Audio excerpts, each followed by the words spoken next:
Hey guys, Stealth here. As many of you have already noticed, the Dutch are now in Wargame Red Dragon. I was away yesterday and I came back and I had like 20 Steam messages and a whole bunch of comments asking, guys, where's the video, where's the video, where's the video? And I was like, what video? The Dutch aren't even out yet, there's been no announcement. So I leave you guys alone for one evening and all hell breaks loose and Eugene releases the Dutch DLC. Now, you don't get this thing for free, it's €6, but considering that the deck that you get for it is very, very nice and looks to be well rounded, I do recommend it. Anyway, let's have a look at the units that the Dutch have. It's going to be a bit weird for me because I get to talk Dutch as I pronounce these unit names. Now, in logistics, we have quite a few different units. I gotta say, we have a pretty well-rounded, let's say, logistics tab altogether. A lot of different command vehicles. We have a whole bunch of command infantry, which we call the Stafeenheid. Basically means staff unit or company command. A whole bunch of different transports. And of course, being a single nation deck, you get 4 of these if you'd like to. Or you could go with a coalition, which is the Dutch and Germany, and you get, I believe, 3 of them. Now, you even get these guys in an autocannon wielding transport, which I don't think I have seen anywhere else in any of the other decks. So that is pretty unusual. We also get the YP408, and this is a design that you're going to be seeing quite often, as we have quite a few vehicles which actually use this design, either as a transport or as a reconnaissance vehicle. Other than that, we got another AFV/IFV command vehicle. We have a Leopard 1 command tank, we have the AS-532, and the last one is the DAF 4440 Vracht, which is another logistics truck. I gotta say, logistics trucks and helos aren't great, but they'll get the job done. Personally, I would go for this one, because it gets you 1500 logistics, as well as, let's say, the Vracht to get your supplies into towns or forests which helicopters just cannot get into. Anyway, let's start building this deck. The Vracht, and nog een Vracht. What else is new? Let's see. I got 5 of these. They at least have a little bit of armor. I got the Laro. That might be a bit much. This thing at least has a bit more armor, so I'm going to go with this one. Moving on, infantry. And we have a lot of it. We have a whole different types of varieties of infantry.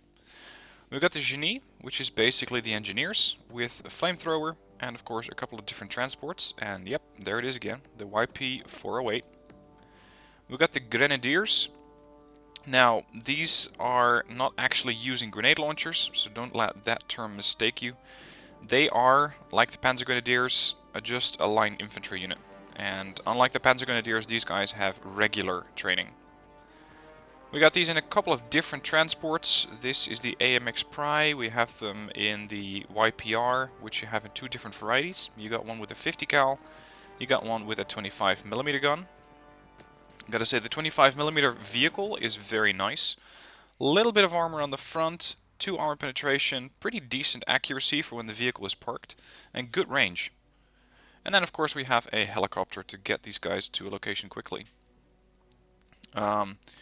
Interesting to see, by the way, is that these guys, the Grenadiers, are actually, I believe, army units, whereas the helicopter that you see here says KON Marine, which means Dutch Royal Navy. So I'm not sure how that works exactly, but maybe they got lent these helicopters. Then we have the Corps Mariniers, which is another Dutch naval unit, in fact. These guys are part of the Navy, not the Army. We get the Corps Mariniers base, and we get the Corps Mariniers 95, which is the 2 different varieties. Now, their weapon, especially their anti-tank weapon, I am not too happy about. The AT4 gets a little bit more armor penetration, just 1 point. You get twice the rate of fire, but you really surrender a lot of accuracy. You go down 15% in accuracy. As for the other weapons, we have the Mini-Me for the 95 and the Follow for the base. Now if you look at the comparison between these two, you can see that the Follow is in fact more accurate. and the others are pretty similar. The suppression for these guys is higher, which means they're faster to stun and panic enemy troops. And for the assault rifle, we have, or correction, the battle rifle versus an assault rifle. This means that a battle rifle is, I believe, slightly less effective in short-range conflict, so same quarter battles. And that means that you may want to take the Corps Mariniers 95 if you're going to go aggressive. Although both of the machine guns can be used in CQC. Then we have the NATRES, which is our National Reserve. That's what that stands for. NAT from National, RES from Reserve. Basically reservists, and a lot of it. You can field 38, so that should make, let's say, certain members of my team speak who are prone to using reservists very happy. Next up, Stinger Infantry. This is our only AA infantry unit, we just don't have any others. Next, we got the Stoottroepen, again in two different varieties. These are the shock-trained level troops. We have these in the base version and the 95 version, and it's pretty similar in the comparison to the Corps Mariniers, in the sense that these guys again get the AT4 versus the Carl Gustaf M2. The weapons that they use, let's compare the 95s, they again are pretty similar. You still got the Mini-Me. These guys use the C7, which is an assault rifle that's slightly less accurate than the C7 carbine. Everything else is pretty much the same, except that the Corps Mariniers is a 15-man squad versus a 10-man squad. So we get a 15-man squad at elite level training, and the shock troops you can use more or less as line infantry. I gotta say, we get a lot of them. You get 3 cars of these if you want to field them. As for transports, again, the YPR 765 with a 50 cal, again with a 25mm, again with a helicopter, and if you want to go cheap, you can just take some of these transports. Moving on, we got the Vuurploeg and the Vuurploeg 95, which is Dutch for Fire Support Squad. Again, a Dutch army unit moving in a Dutch naval helicopter, so that's a bit curious, but okay, I guess all the AB-204Bs are Dutch Navy. Anyway, these guys are support squads, fire support squads of 5-man strong, regular training, and I gotta say the base one is not really that impressive. Just 1575 ground range, 35% accuracy, barely any armor penetration to speak of. I wouldn't go for these. What I would go for is the Vuurploeg 95, so this is the 95 variety. Better range, better accuracy, better armor penetration, same rate of fire. But these guys can actually do quite a bit of damage, and they can deliver HE to other infantry squads over a pretty significant range. And this is interesting because from what I've seen so far in the game, I believe that the longest fire support squad is the Tankeshishu with the recoilless rifle. And they can fire at a range of, I believe, 1400. So these guys have a range that is far, far better. Now, to assemble this deck, I'm going to go for some Grenadiers, or Grenadiers as my base infantry. Let's take 14 of those. I haven't actually played the Dutch, so I'm just as much guessing as you guys. I'm going to go with the standard type of layout that I usually use. Actually, we're going to go with these with a cheap transport. Gotta say, a tracked vehicle with a 70 kph off-road speed is not bad. So let's go for... interesting. Look at this availability. If I take the 765 25mm, so I get the more expensive variety, and I get a far better transport, I can field 14 for one card. If I take a cheaper transport, I can field 10. That does not make any sense. I'm not sure if that was intended, but I don't think so. I really don't think so. In that case, I'm just going to go with the AMX Pre for 19 squads. Then, I want to have something that can actually push through enemy infantry. And for that I'm going to go with the Stoottroepen 95. Let's see, these guys... I believe the C7 is an assault rifle. Yeah, that's better at short range. So 10 of those, and I'm intentionally taking these in the 25mm transport. Then It's going to be a hard pick between the Corps Mariniers or the 95 variety. They are both looking really, really nice, but I think that the Corps Mariniers 95 is going to be superior when attacking, or at least that's the rumors that I have been hearing so far. So let's go with the Corps Mariniers 95 in, let's see, the LVT4. Don't mistake these things for an LVTP, because they are not the same vehicle. This is a really, really old vehicle. 1975, mounted with machine guns and no grenade launchers. The other option you have is again the YP408, or flying them in with helicopters. And I gotta say, these things are nice and cheap, but they are absolutely atrocious at off-roading. 35 kph, 240 kilometer autonomy, which is almost as bad as the Weasel TOW 2. So I'm gonna go for these. And let's go with 7 elite squads. Then some stingers to complete this mix. The pre is decent. Oh, I got a lot of these vehicles. 80 kph off-road. Let's do it. And then I might go for the Vuurploeg. These guys are looking nice. I would like to test these out, so give me 10 of those. Moving on, support. I gotta say, for and I may be insulting some people here, including myself, a minor nation, I'd say that we get a lot of support vehicles. A lot of them. And we get very interesting ones as well. Start off with the less interesting one. We got the AMX 105, the M109A3, and the M109A5 NL. This is a really nice artillery unit. Really good dispersion on it, nice amount of rounds that it carries. It has a bit of armor in case it starts to take return fire. Great range, just your base artillery howitzer. Next up we got the Cheetah. This is the Cheetah PRTL, and the other one is the PRTL A1. This is just our version of the Gepard. Nothing more or less about it. If you look at the accuracy, you can see that the accuracy for the A1 variant is far better than the one for the base variant. Makes sense because this one is 11 years younger than the base version, so it is far superior in technology. Be advised that neither of these have a stabilizer. Keep them sitting still to fire. Next up, this is a first. I have never seen a wheeled mortar vehicle in the form of a Jeep. I mean, we had the LAV versions, but nothing the likes of the Jeep. I think that the AMX 6020 Serval from the French is the one that gets closest to this. But other than that, I'm not too sure whether this thing is going to be very useful, other than putting up smoke screens incredibly quickly. I'm not sure how you stow 120 rounds of 60mm mortars in a vehicle this small, but if you can do it, why not make it happen?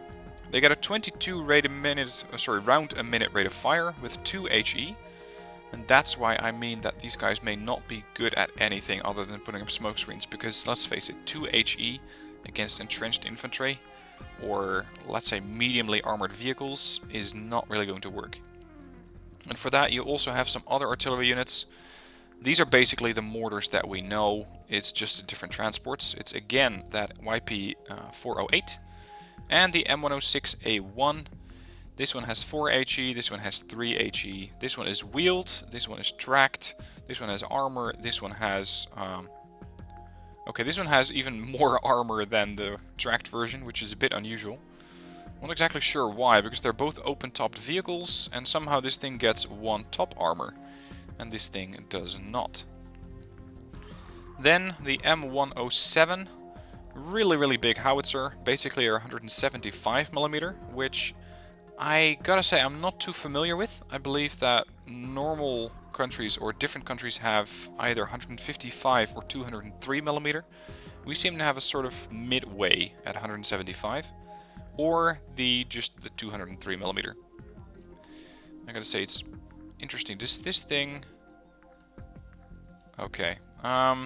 This thing gets a longer barrel, and longer barrels usually mean more accuracy. But these have a dispersion of 70 to 80. These have a dispersion of half that, and they have a shorter barrel.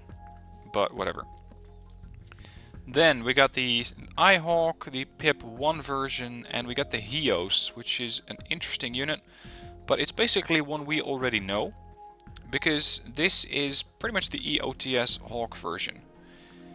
This is the one that is not radar guided, but can still really deliver a lot of damage to enemy aircraft at a pretty good accuracy, 50%, and then you get 9 HE damage if you actually hit something. Now, this is the part where it gets interesting. This is the M752 Lance. It's not particularly pretty, but that thing packs a hell of a punch. This is a 570mm rocket.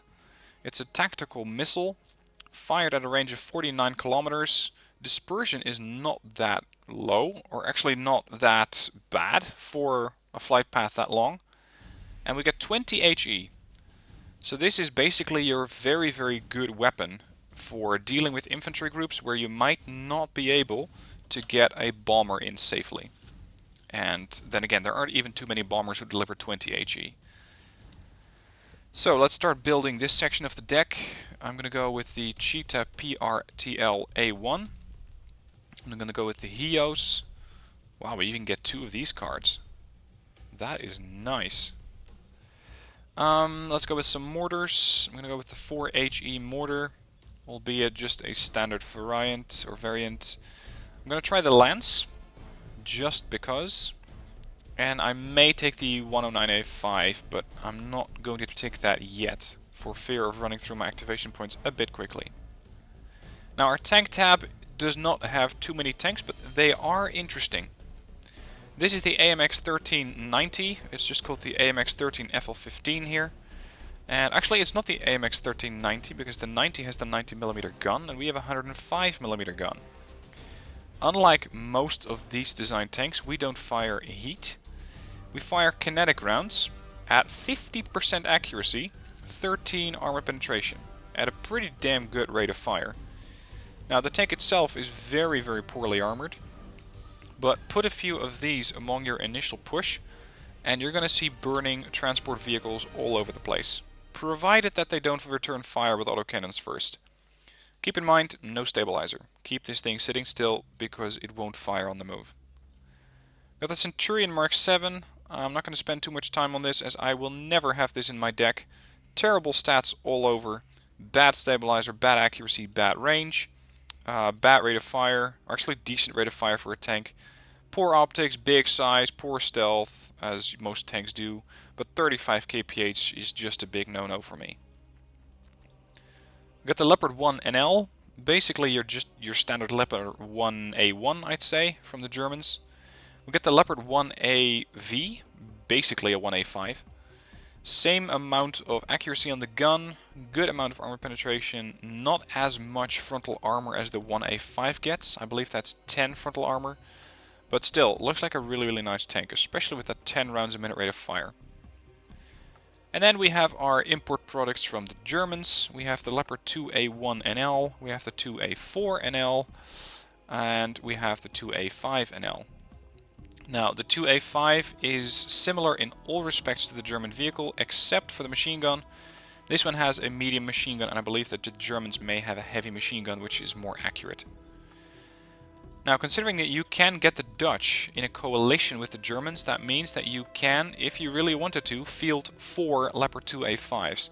So that's a lot of firepower. Let's go with a couple of those. I'm going to have a couple of these as my second line, a couple of Leopard 1Vs to back them up, and some AMX 13s. Reconnaissance, again a lot of units here, I'm going to go through them pretty quickly. AMX 13 FL12, pretty basic reconnaissance tank. Still a really nice rate of fire. This one has slightly less accuracy. It has the same amount of armor, it has medium stealth, being a recon unit. 60 kph is not bad, but we have far better vehicles, such as the Leopard 1.5 Verkenning, which means recon. This thing, from what I've been hearing from the servers, is very, very potent. It has medium stealth for a tank, and it's already called the stealth tank, because of not only the medium stealth, but also the other aspects of it. This thing has great range, the same range as any other tank. good accuracy to very, very good accuracy of 65% for a 65-point vehicle. 50% stabilizer, 15 armor penetration, great rate of fire for a tank. Same amount of armor as the Leopard 1 V. And actually considering this, how many cars do I get? 2. Okay, this one's out. If you want to use the Leopard 1V, go for the Reconnaissance version. Because this one is superior in every respect. The only thing is that it's 10 points more expensive, but hey, you're getting very good optics on a tank. And medium stealth, so why would you not pick that? So I'm immediately going to take 10 of those. Recon helicopters is something that we don't do very well. We only get the BO-105, so let's take one of those. Then we got the Husaren, which is a standard small recon squad. 5-man group, regular trained, armament is not too good. We got the KCT, which stands for Korps Kommandotroepen, which basically means the commandos. Now, these guys have an interesting selection of weapons. They have the Uzi. Yeah, it's a 5-man recon squad, and they use the Uzi. But they are elite. It's a really, really weird selection, because I believe that the KCT in the real world does not use the Uzi. But I may be mistaken there.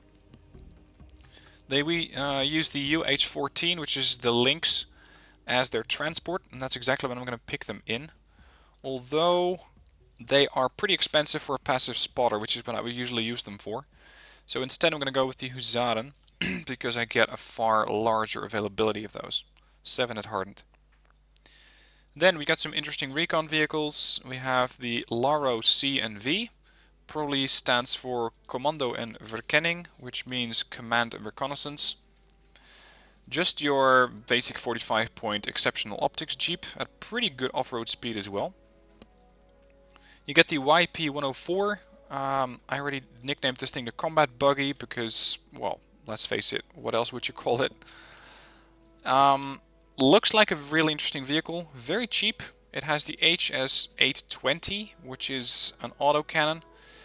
Accuracy, though, is terrible, 15%. If you fire this thing on the move, you're lucky to hit every 1 in 20 shots. Rate of fire, though, is really high, but that doesn't really serve you, considering you only have 180 rounds on this vehicle. So for now, I'm not going to take this one.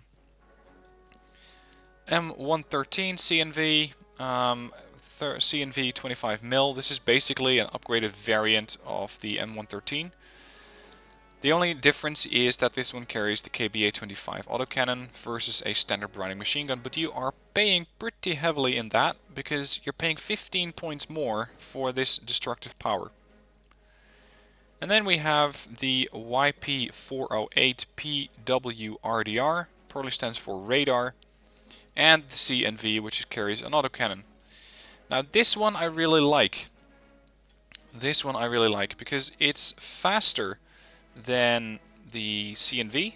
You are paying slightly more for it, but, and I may be totally biased, but I just like the design of it. I think that this thing just looks very nice. I'm not sure if it's going to be worth it point-wise, but we'll see about that. So let's just pick 10 of those, and that might even be a bit much, but we'll see. Vehicles. I really did not come across any interesting vehicles here. We have the AMX Prat, which is your tow-wielding vehicle. Then we got the PWAT, or PWAT, different vehicle, but again, as you have already seen it before, the YP-408 with a camo net on it. I'm surprised that it has a camo net exterior and then still gets poor stealth, but so be it. And then we've got the YPR-76 Pratt, which is another AT weapon with a TOW 2. And you basically get the same sorts of varieties in the vehicle or in the wheeled vehicles. We got the NECAF 106, which is just a Jeep with a cordless rifle. The Laro ITO is one we know, and the Laro TOW 2 is one we know as well. I'm going to go with 8 of these and nothing else here. Helicopters. This is where shit gets interesting. Because we get 2 Apaches. Let's first start off with the Elevate SS-11. Steer clear for this thing because it is bad. 220 kph, It may carry a nice amount of fuel and autonomy, it may be small but it has poor optics, and its ATGMs are atrocious. Don't take these.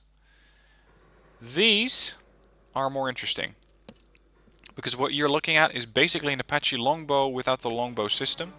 So it has medium optics instead of exceptional optics. It has, I believe, the exactly same speed. It carries 16 Hellfires. 16 Hellfires. Let that just sink in. They are semi-active, which means you have to keep an eye on your target while you are firing at it. And the thing about this is that they fire one at a time, instead like the longbow, which fires two at a time. So if you use this thing well, you can kill 16 tanks, provided they are not too heavily armored or that you come in from the right angle. Then we have the BO-105 SNEB. Interesting rocket system. The SNEB we already know, but we have not seen it on the BO-105. Decent accuracy, and I think that these might be helpful in an initial rush, in the sense that they can shoot ground troops and pretty much destroy them instantly. And talking about shooting ground troops, why not use the AA-64 Escort? The way that I look at this thing is that it's basically a French Cassiope with rocket pods. You get the M230 autocannon with the exceptionally good accuracy that it has on those, and you get a whole lot of 70mm rocket pods. That means that this thing is very good at hunting down transports, but don't use it for anything other than hunting transports or infantry, because it is not going to perform that well against a tank. And considering that it is pretty limited in its role, you're going to be paying half the price of it compared to the AA-64TD at 130. And everything else about this vehicle is exactly the same. Finally, air tab. We get a lot of F-16s. We love our F-16s, which is why we're phasing them out now for the Joint Strike Fighter. Opinions on that in the comments down below, please. We have the F-104G, 1962. It's pretty slow. It does carry 4 AIM-9Ls, fire and forgets. I may see this thing getting a sort of niche spot in a deck if you're looking at a role where it's going to take down a helicopter rush. That might be an interesting role for it. But if you really want to take down a lot of helicopters, you don't take the F-104G, you take the F-16A Block 1. This one has a better turn radius, although it is 400, where most F-16s get 350 or 300. It carries 6 fire and forget AIM-9Ls, and you get 20% ECM versus 10%. But comparatively, I'd say that you may get more money for your, or more bang for your buck if you go for the F-104. Especially considering slow speed allows them to get a better line of sight on helicopters, better line-up time, and they may actually use that Vulcan to go at a helicopter with a strafing run. Next up, we have the MLU. Now, this is going to get quite surprised or quite annoying if you're looking at these things in game, because we have the MLU in this deck, and it's an air superiority fighter.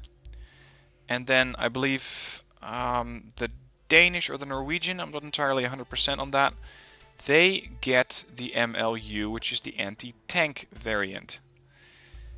This is significant, because normally when I'm in a game with people, I call out, look, there's an MLU, which means that they know, look, okay, there's a fighter which is also extremely deadly to tanks. That won't work anymore, because if you call out F-16A MLU now, you are also going to be calling out that what may be a pure fighter, and this is a pure fighter. You're paying 160 points for it. You only get 2 of these at hardened, but that is pretty damn nice, because most of the time, I believe they are at rookie or at trained if you take them from, let's say, the US, compare them to the Block 52.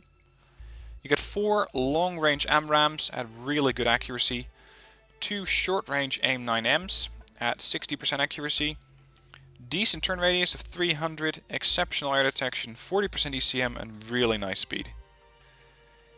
Then we have our ground attack version of the F-16. This is the Block 5, carrying 4 500 kilogram bombs as well as short-range air-to-air missiles. We have the Block 10 carrying 4 pretty heavy-duty cluster bombs, and we have the Block 150 CU. And this thing basically says CU to enemy tanks because it fires 4 fire and forget infrared anti-tank missiles. 50% accuracy, 26 armor penetration, and it carries 4. I'm not sure how fast they are going to fire, but if this thing does go after your super heavies, you are pretty much guaranteed to lose them, especially if it gets more than 2 hits. I don't think that any of the super heavies can survive getting hit by 2 of those Maverick missiles. We get the F-84F. It's already being nicknamed the float plane because of these large drop tanks. Now, these are not floats, they are drop tanks. They might be interesting to use in a ground attack role, which is of course the only thing that they were ever designed for, at least that this build is designed for. They get 8 127mm rockets with a pretty decent accuracy from a unit from 1955. And they might actually be useful in dealing with high-value infantry targets, such as 25-point HGMs, and maybe even units like the Legion. Who else would you go after them? The LSTRs, Commandosis, high-value infantry squads that you have a good line of sight on. Just fly this thing in, have it dump a couple of rocket pods or a couple of rockets onto the target and fly out. Basically a throwaway plane. Then we have the NF-5A, cluster bombs and short-range air-to-air. These cluster bombs are slightly less impactful than the Block 10, as these have 8 AP and these have 6 AP. And then the NF-5B, which is our napalm bomber. Now, I'm not too sure about specifying this deck for a helo rush, considering that I am not going to be doing a helo rush with this deck myself. So for that role I'm going to go for 4 Block 1s. I'm going to go for 2... Actually no, I'm going to go for a couple of these. 2 Block 150 CUs. Because together these guys can take care of long-range aircraft and short-range aircraft fighting. As for attackers... I'm usually a big fan of these direct attack weapons, just your basic HE bomb. And for anti-tank warfare I already have the Block 150. I don't usually find large groups of targets together, so the Block 10 might not be useful. At least not in the way that I usually use them. What will be useful is this one, the NF-5B, with a couple of napalm bombs. I wouldn't be surprised if these were one-way trips for the aircraft, because you only get 10% ECM, slow aircraft, it is not likely to outturn anything, it doesn't have anything defensive, so if you want to send these things out, be prepared to lose them, or send out any of your escorts to keep this thing safe. Now, I forgot putting units into the helicopter tab, so we're going to go with 4 of these super heavy tank killers, we're going to go with 7 of these. Gives me still 7 activation points. Now, what do we spend these on? What do we spend these on? Let's revisit this. We're going to go for leopards. More leopards. Not the 1V. We already have the recon variant for that. So that one still leaves me with 5 activation points. I don't really have a long-range anti-anything option, which the 1A5, the 109A5 fills that role. And then 2 more points means I can get a vehicle.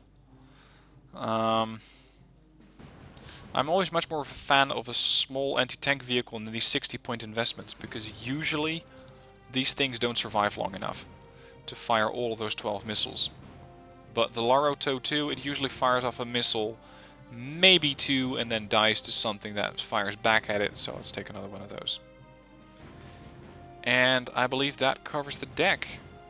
Now, the deck code is in the description down below, as usual. Make sure that you have the Dutch DLC, otherwise I'm pretty sure that the whole game will give a big error message that you don't have the DLC. And when you copy it, make sure that there are no more dashes in the deck code, because that will mess up your deck. Let me know what your thoughts are on the Dutch. Are they overpowered? Are they underpowered? Are there any units that you're missing? Are they what you expected? Are they not what you expected? Were you hoping for something else?